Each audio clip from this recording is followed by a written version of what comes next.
հայաստանյաց առաքելական Սուրբ եկեղեցու թղթերում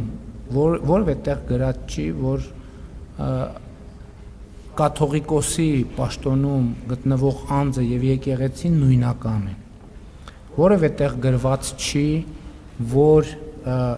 եպիսկոպոսը եւ եկեղեցին նույնական են։ Հայաստանյաց առաքելական եկեղեցու պատմության մեջ եղել են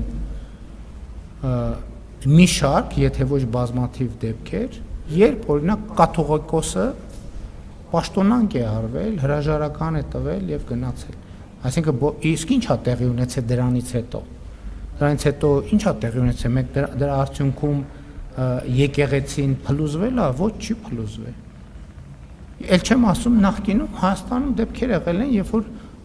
եպիսկոպոս քրեական պատասխանատվության է ենթարկվել եւ տարիներ է անցկացրել բանտում։ Հիմա իմիջայլոց եթե ես իմ լրագրողական տարիներից եմ դա հիշում, բայց ես հասկանում եմ, որ մեր իրականության մեջ այդ հիշողությունը չկա։ Քրեական օրենսգրքով առնվազն կալանավորվել է եւ երկար ժամանակ, չգիտեմ, դատավճիռ եղել է թե չէ։ Եթե չեմ սխալվում, նույնիսկ անունը կարող է հիշեմ։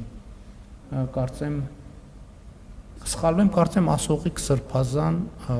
եւ Ասողիկ եպիսկոպոսը կալանավորվել է,